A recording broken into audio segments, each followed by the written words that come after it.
नमस्कार साथियों, आपका सादर अभिवादन है और मेरा नाम दिवस द्विवेदी है। मैं घटना सूत्र की इस खूबसूरत श्रृंखला में आप सभी का तहे दिल से स्वागत करता हूं, जहां पर हम एक अनोखी पहल की शुरुआत किए हैं। जो घटना चक्र में यूपीएससी और स्टेट सिविल सर्विसेज में जो इतिहास संबंधी प्रश्न पूछे गए हैं उनके बारे में डिस्कस करना, सही ऑप्शन के बारे में, अन्य ऑप्शन के बारे में जानना, मैप को भी साथ साथ देखना और समरी को भी साथ साथ के एक तरह से पूरा होलिस्टिक रिवीजन का ये सेशन है। जहाँ पर हमने पहला जो चैप्टर है पाषाण काल, उसमें हमने पहला वीडियो डिस्कस किया था लास्ट सेशन में।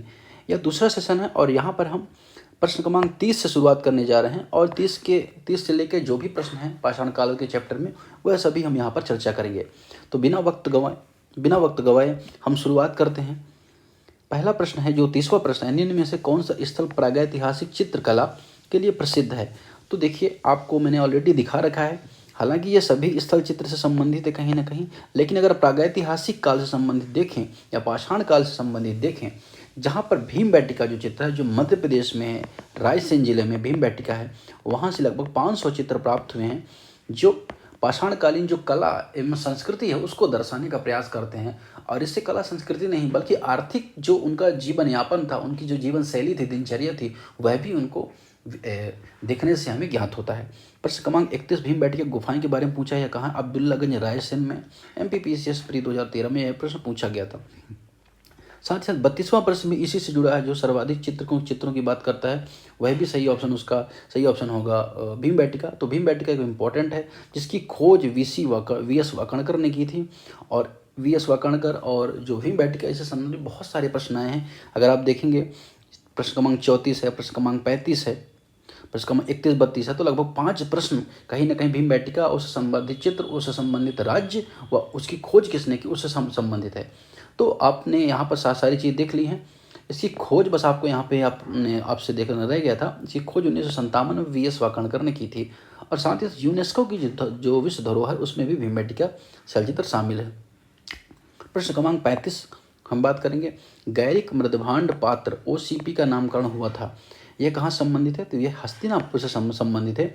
गंगा यमुना दोआब की सांस्कृतिक परंपरा संभवतः उस संस्कृति के साथ शुरू हुई जिससे अपने अत्यंत विशिष्ट मृदभांड के नमूने के कारण गैरिक मृदभांड कहा गया। इस मृदभांड परंपरा के पात्र सर्वप्रथम हस्तिनापुर की खुदाई के दौरान प्रकाश में आए थे। वर्ष 1950-52 के दौरान हस्तिनापुर नामक पूरा स्थल खुदाई BB लाल के निर्देशन में हुई। तो जो हस्तिनापुर की खुदाई किसके निर्देशन में हुई, यहाँ पे आपको बहुत जरूरी याद रखना है। तो BB लाल के निर्देशन में। आगे यह प्रश्न है, सही जोड़ी मिलान करने के लिए आता है, तो वहाँ पर आपको याद रखना होगा, तो अभी आप इसे याद रखिए। प्रश्न क्रमांक 36 बात कर रहा है, ताम्राश्म काल या ताम्रपाषाण काल, महाराष्ट्र के लोग मृतकों के घर को फर्श के नीचे किस तरह से रखते थे? तो उत्तर से दक्षिण की ओर रखते थे। आज भी ये प्रथा देखने को मिलती है। तो UPPSS प्री 1997 में यह प्रश्न पूछा गया था। आगे हम बात करें महापाषाण काल, जो ताम्रपाषाण काल है महाराष्ट्र का, जोरवे संस्कृति जो महाराष्ट्र संबंधित, मैंने 4 संस्कृति के बारे में आपको बताया था। मालवा, कायथा, एरण, मालवा, कायथा, जोरवे संस्कृति के बारे में मैंने आपको बताया था। एक और संस्कृति के बारे में आपको बताया था, वह भी आप अभी तुरंत यहाँ पे देख लीजिए। जो बात हुई थी कायथा और अहाड़ संस्कृति। तो 4 संस्कृति मैंने आपको बताया था। जोरवे संस्कृति जिसका संबंध महाराष्ट्र से है, तो उसके संबंध में बताया गया कि जो कुछ स्थल हैं जोरवे संस्कृति के, वहाँ पे नेवासा है, दायमाबाद है, चंदौली, इनाम गांव, ये स्थल वहाँ पे प्राप्त हुए हैं, जहाँ पर जो शव हैं उनको उत्तर से दक्षिण की दिशा में दफनाया गया है। कब्र में हंडियाँ और तांबे कुछ वस्तुएं मिली हैं। अर्थात जो मृत्यु के बाद की जो जीवन है, कहते हैं कि जो मृत्यु के बाद किस तरह से लोग रहते हैं या उससे संबंधित कल्पना वो करते थे, इसलिए कुछ दफनाने के साथ ही कुछ आवश्यक वस्तुओं को भी साथ में दफनाते थे। साथ ही साथ ये लोकेशन आपको याद रखनी है कि ताम्रपाषाणकालीन जोरवे संस्कृति कौन कौन से हिस्से हैं। चंदौली, इनाम गांव किसके अंतर्गत आता है? तो ये जोरवे संस्कृति के अंतर्गत आता है। प्रश्न क्रमांक 37 बात कर रहा है, निम्न में से किस स्थल में मानव कंकाल के साथ कुत्ते के कंकाल को भी दफन किया गया? तो ये बुर्जहोम इसका सही ऑप्शन होगा, जो जम्मू कश्मीर में, श्रीनगर के पास है, जम्मू कश्मीर में है। तो यहाँ मानव के साथ कुत्ते को दफन किया गया था। कुछ रीजन रहा होगा, हो सकता है कुत्ता और मानव के प्रति बहुत अच्छा प्रेम रहा होगा, या हो सकता है साथ में ही मृत्यु हुई, ऐसा कुछ भी हो सकता है। तो जो भी रीजन रहा हो, यहाँ पर साथ में उन्हें दफन किया गया था। यूपी लोअर सबऑर्डिनेट 2008 में यह प्रश्न पूछा गया है, और ये प्रश्न एक बार नहीं कई बार पूछा गया। 38 में भी यह प्रश्न आपको देखने को मिलेगा, जो उत्तराखंड PCS 2010 में पूछा गया। एक कुत्ते के साथ कहाँ दफन किया गया? बुर्जहोम में दफन किया गया। फिर गर्त आवास के साक्ष्य कहाँ से प्राप्त हुए, ये प्रश्न है। गर्त आवास के साक्ष्य कहाँ से प्राप्त हुए, बुर्जहोम से प्राप्त हुए हैं। कोल्डिवा, ब्रह्मगिरी, संगम, इसका ऑप्शन गलत है। गर्त आवास के साक्ष्य बुर्जहोम से प्राप्त हैं। यूपी पीसीएस में 2011 में यह प्रश्न पूछा गया था। बुर्जहोम जम्मू कश्मीर में है, कोल्डिवा यूपी में है, ब्रह्मगिरी कर्नाटक में है, संगलगरनु भी कर्नाटक में है। आप इसकी लोकेशन देख लीजिए, आपको मैंने कल दिखाया था। तो ये सारी चीज़ें आपको यहाँ पे याद रखनी है। अब हम बात करेंगे प्रश्न क्रमांक 40 की। प्रश्न क्रमांक 40 मिलान करने की बात कर रहा है कि कौन सा स्थल किससे संबंधित है ना। तो ये यहाँ पे हमें बात कर रहे हैं कि जो बुरा पाषाण काल है वह मध्य पाषाण काल, नव पाषाण काल व ताम्र पाषाण काल, 4 ऑप्शन यहाँ पर आपको दिए हुए हैं। तो पूरा पाषाण काल का संबंध अगर यहाँ पे आप देखें, अब आपको यहाँ पे मिलान करना है कौन किससे संबंधित है, ठीक है। तो पूरा पाषाण काल में अगर आप आएंगे तो आपको सोहन संस्कृति आपको मिल जाएगी देखने को, ठीक है। फिर अगर आप देखें आप जो ताम्र पाषाण काल है, नव पाषाण काल है और मध्य पाषाण काल, यह कहाँ से है। तो आप यहाँ पर अगर मिलान करते हैं तो आप पाएंगे कि जो भीमबेटका गुफाएं हैं मध्य पाषाण काल से संबंधित है। फिर आप ताम्र पाषाण काल में बनास घाटी को पा जाएंगे, है ना, बनास घाटी को यहाँ पर। और जो नव पाषाण को वहाँ पर बुर्जहोम पा जाएंगे जहाँ मानव के साथ कुत्ते को दफन किया गया है। फिर कुछ स्थल हैं जिनको मिलान करने की बात करता है, कहाँ संबंधित है मैंने आपको ही बताया था, आप याद रखिएगा। तो नेवासा है, नेवासा किससे संबंधित है, तो नेवासा अगर आप देखें तो ये महाराष्ट्र संबंधित है, डिडवाना राजस्थान से संबंधित है। और जो बी ऑप्शन है, बी ऑप्शन जो ईशमपुर व कर्नाटक संबंधित है, आपको यहाँ पे याद रखना है। और गुडियाम गुफा तमिलनाडु से संबंधित है। सही आंसर होगा सी। ये यूपी पीसीएस प्री 2023 में पूछा गया था, तो अभी लेटेस्ट पूछा गया है। अब यहाँ पे आप को याद रखें, जो भी स्थल जिससे संबंधित है वो स्थल के बारे में आपको पता होना चाहिए। यही वही उसी के बारे में यहाँ पे बात कर रहा है। प्रश्न क्रमांक 42 बात कर रहा है यूपीएससी सिविल सर्विस 2021 में पूछा गया है कि किसका संबंध जो ऐतिहासिक स्थान है उससे ख्याति का क्या कारण है। क्या बुर्जहोम की शैलकृत देव मंदिर ख्याति का कारण है, तो गलत हो जाएगा, क्योंकि ऐसे कोई मंदिर के साक्ष्य हमें पाषाण काल में प्रागैतिहासिक काल में नहीं देखने को मिलती। पहला ऑप्शन गलत हो जाएगा ये, और ये दोनों गलत हो जाएंगे। अब इनमें से 3 तो सही है। तो चंद्रकेतुगढ़ के बारे में बात करिए, टेराकोटा कला संबंधित है। और गणेश्वर जो है ताम्र कलाकृतियाँ यहाँ से प्राप्त हुई हैं। तो ये भी स्थल वाला है, इसलिए मैंने आपको बताया कि जो अलग अलग स्थल हैं आपको याद रखना जरूरी है। फिर इतिहास अध्ययन के दौरान आपको खोजी प्राणी बनना है, खोजी प्रवृत्ति का बनना है। अर्थात कोई ऑप्शन देखे आप खोजने की आपको इच्छा होनी चाहिए, इसका विकास करना है आपको। इससे क्या अलग अलग स्थलों के बारे में और आपको जानकारी प्राप्त कर पाएंगे, क्योंकि घटना चक्र या किसी बुक में लिमिटेड ही स्थानों के बारे में आपको पता चलता है। अगर आप लगातार देखते रहेंगे, मैप देखते रहेंगे, तो आपको चीज़ें याद रहेंगी। बुर्जहोम नामक नव पाषाण काल एक पूरा स्थल जम्मू कश्मीर केंद्र शासित प्रदेश में अवस्थित है। इसकी खोज 1935 में डिटेरा पीटरसन ने की थी बुर्जहोम की। इस पूरा स्थल से गर्तावास के साक्ष्यों की प्राप्ति हुई है। चंद्रकेतुगढ़ पश्चिम बंगाल प्रांत में स्थित एक प्रमुख ऐतिहासिक पुरातात्विक स्थल है जो विद्याधरी नदी के तट पर स्थित है। तो यह पश्चिम बंगाल में स्थित है। कौन सा, चंद्रकेतुगढ़। यहाँ से ऐतिहासिक काल के टेराकोटा कला की कई उदाहरण प्राप्त हुए हैं जो तात्कालिक शिल्प कौशल की एक असामान्य विशेषता प्रदर्शित करते हैं। गणेश्वर राजस्थान प्रांत में स्थित एक प्रमुख ताम्र पाषाणकालिक स्थल है। तो गणेश्वर राजस्थान में स्थित है, चंद्रकेतुगढ़ पश्चिम बंगाल में स्थित है, और बुर्जहोम आपको पता है जम्मू कश्मीर में स्थित है। गणेश्वर इसकी खोज राजस्थान विश्वविद्यालय के पुरातत्व विभाग के प्रोफेसर रतन चंद्र अग्रवाल ने की थी। इस पूरा स्थल में दोहरी पेंचदार सिरे वाली ताम्र वाणाग्र मछली पकड़ने का कांटा यहाँ से मिला है, और विभिन्न प्रकार के मध्यभांड भी यहाँ से प्राप्त हुए हैं। इस तरह से चीज़ें यहाँ पे आपको देखने को मिलेगी। अब हम बात करेंगे प्रश्न क्रमांक 43 की कि विंध्य क्षेत्र में किस शिलाश्रय में सर्वाधिक मानव कंकाल मिले हैं। तो यहाँ पे कौन सा ऑप्शन सही होगा, कौन सा ऑप्शन सही होगा, सही ऑप्शन होगा लिखैया सर्वाधिक मानव कंकाल के साक्ष्य मिले हैं। अगर आप देखें यहाँ पर, अब ये जानना जरूरी कहाँ पर है, तो JN पांडे की पुस्तक पुरातत्व विमर्श के अनुसार विंध्य क्षेत्र में लिखैया के शिलाश्रय संख्या मध्य पाषाण का लघु पाषाण उपकरण के अतिरिक्त 17 मानव कंकाल प्राप्त हुए, जिनमें कुछ सुरक्षित हालात में हैं। इसके अलावा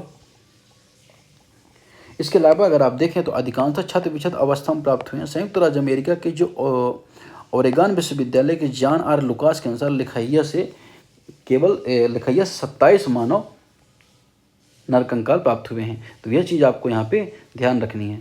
इसके अलावा अगर आप बात करें जो लिखैया है कहाँ, तो लिखैया आपको याद रखना, लिखैया कहाँ, उत्तर प्रदेश में है। ठीक है, उत्तर प्रदेश में लिखैया जो मिर्ज़ापुर के पास है।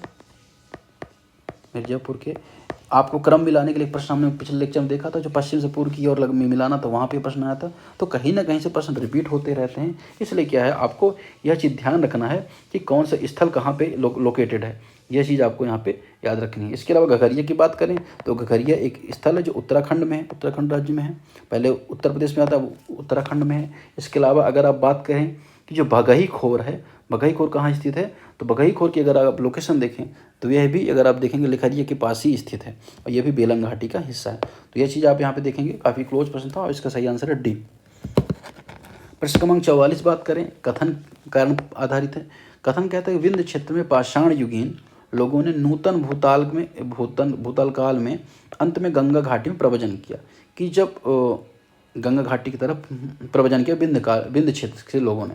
कारण क्या है, जलवायु परिवर्तन के कारण इस काल में शुष्कता का चरण, तो सही बात है, यह सही बात है। जलवायु परिवर्तन के कारण जो विंध्य क्षेत्र के लोग हैं उन्होंने क्या किया था, गंगा घाटी की तरफ प्रवचन किया था।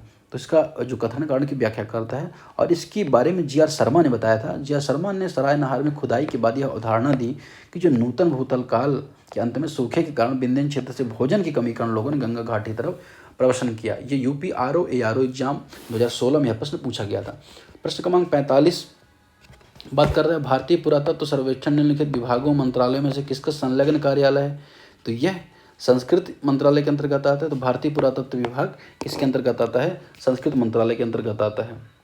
ठीक है, तो ये चीज़ आपने यहाँ पर देख ली। अगर हम आर्कियोलॉजिकल सर्वे ऑफ इंडिया के बारे में अगर हम देखें तो इसकी स्थापना अगर आप देखें तो यह भी देख लें, तो इसकी स्थापना 1861 में कनिंघम ने की थी, जिन्होंने चार्ल्स मिशन के टाइम हड़प्पा टीले के बारे में भी ये संबंधित रहे हैं।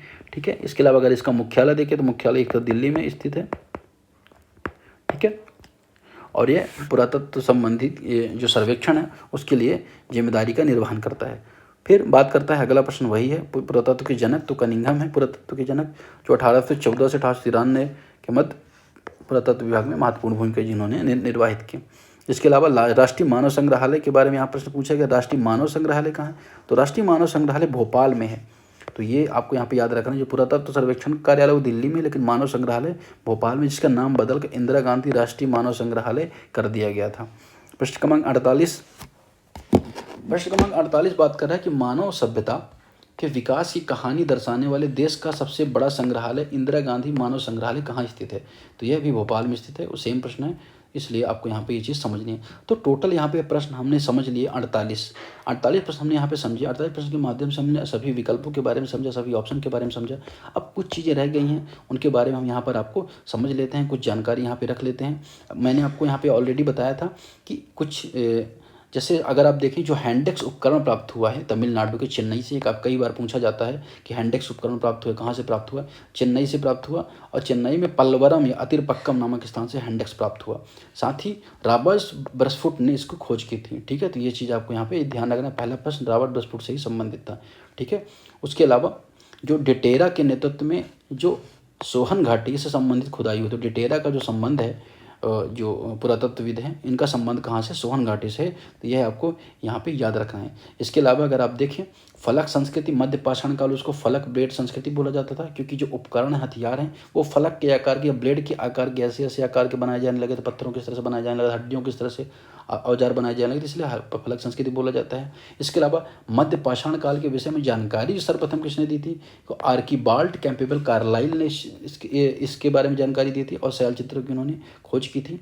ठीक है, यह चीज़ आपको याद रखनी है। साथ ही साथ गुजरात का लंगनाज एक स्थल है जो मध्य पाषाणकालीन पूरा स्थल है, जो हमें कहीं ऑब्जेक्टिव में नहीं मिला, इसलिए हम इसको यहाँ पे याद रख रहे हैं। महादा के बारे में ऑलरेडी हमने देखा है, सराय नाहर दमदमा हो चाहे सराहा नाहर हो, हमने ऑलरेडी इनके बारे में देख रखा है। तो ये चीज़ें ऑलरेडी आपकी कवर हो चुकी हैं। पशुपालन के बारे में हमने देखा कि आदमगढ़ बागौर से किस तरह पशुपालन के साक्ष्य मिले हैं, तो ये चीज़ हमने देखी। तो कहीं ना कहीं हमने इस समरी को भी कम्प्लीटली कवर किया है। भीमबेटका के बारे में हमने देखा, जो चित्र सर्वाधिक यहाँ से कवर है, यूनेस्को में इसको रिकॉग्नाइज किया गया है। लहुरा देव के बारे में हमने देखा कि सबसे प्राचीनतम जो कृषि के साक्ष्य कहाँ से मिले हैं, लहुरा देव से मिले हैं। साथ ही साथ चीन के यांगटीजी क्यांग घाटी में लगभग 7000 ईसा पूर्व चावल उगाया गया। मक्का 6000 ईसा पूर्व साक्ष्य मैक्सिको से प्राप्त हुआ है। तो यह भी कुछ तथ्य हैं, इसको आप याद रख सकते हैं, कभी कभी मिलान करने के लिए आ सकता है।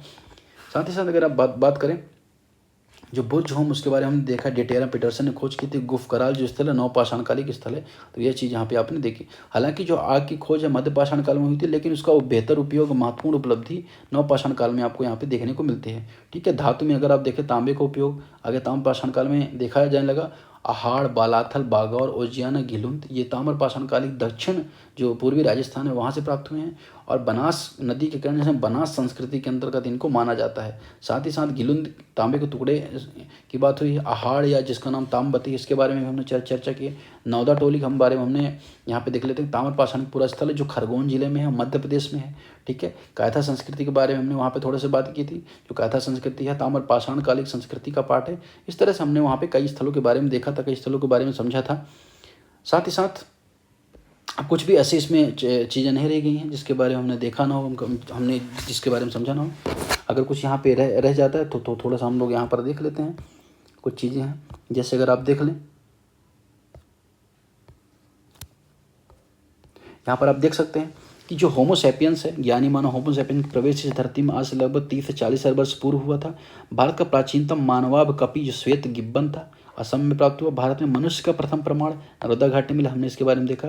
राबर्स ब्रसफुट ने जो हैंडेक्स औजार है उसकी खोज की। प्रथम पूरा पाषाण कलाकृति पल्लवरम में जो हैंडेक्स मिला वह है, यह आपको याद रखना है। साथ ही साथ मोहनजोदड़ो के बारे में आपको ऑलरेडी पता है। ठीक है, अब यहाँ पे आपको डिफरेंस थोड़ा सा देख लेना है कि मानो जो पूरा पाषाण काल में मानव अखेटक था, बाद में आग का आविष्कार होता है। वही नव पाषाण काल में देखिए पहिए का आविष्कार होता है, कृषि का आविष्कार होता है, पशुपालन होता है, कुत्ते को प्रथम पालतू जानवर बनाया जाता है, स्थायी आवास की शुरुआत होती है। तो इस तरह से कुछ प्रागैतिहासिक कालीन की जानकारी यहाँ पे मिलती है। साथ ही साथ कृषि और औजार के संबंध में देखें, आविष्कार नवपाषाण काल में हुआ। तांबे का औजार उपयोग हुआ। अगर आपसे पूछा जाए कि कौन से औजारों का उपयोग है नवपाषाण काल में, तांबे का औजार उपयोग हुए। कुल्हाड़ी बनाई गई, प्रथम औजार हुआ जो अतिरपक्कम तमिलनाडु से प्राप्त हुआ। प्रथम फसल गेहूं और जौ थी। जौ सबसे पहली फसल थी, हमने अब देखा है। गेहूं के साक्ष्य में मेहरगढ़ से प्राप्त हुए हैं। चावल के साक्ष्य में लाहुरा देव से ही प्राप्त हुए हैं, कोल्डीवा से ही प्राप्त हुए हैं। तो इस तरह से ये चीज़ें हैं। फिर कुछ चीज़ें बर्तनों के आधार पर प्राचीन संस्कृति व पूर्व हड़प्पा स्थल के बारे में अगर हम समझें कौन कौन से बर्तन किस स्थान की विशेषताएं हैं, तो मालवा में काला व लाल जो मृदभांड है मालवा की विशेषता है। बुर्ज होम में आप देखें धूसर मृदभांड जो है बुर्ज होम की विशेषता है। जोरवे या जोखे लिखा है, या लाल मृदभांड उसकी विशेषता है। दक्षिणी नवपाषाण काल चमकीला धूसर जो मृदभांड उसकी विशेषता है। पूर्वी नवपाषाण काल की विशेषता भूरा लाल रंग है। वहीं जोरवे संस्कृति अगर आप देखें ताम्रपाषाण काल की संस्कृति जो इनाम गांव बस्ती से संबंधित है। तो इस तरह से आपने देखा कि जो पाषाण काल संबंधित हमने लगभग सभी चीज़ों को, सभी बातों को कवर कर लिया है। अब जो नेक्स्ट सेशन हम जाएंगे उसमें सिंधु घाटी सभ्यता की बात करेंगे। होलिस्टिक कवरेज हम बना के रखेंगे। लगातार आप इसको देखते रहेंगे और आपको लगातार रिवीजन होता है। एक भी बार अगर आपने देखा तो न सिर्फ आपकी जो पुराने वर्षों के प्रश्न पत्र की तैयारी होगी, बल्कि जो पूरी हिस्ट्री का एक तरह से होलिस्टिक आपका यहाँ पे रिवीजन हो जाएगा। तब तक के लिए बहुत बहुत धन्यवाद।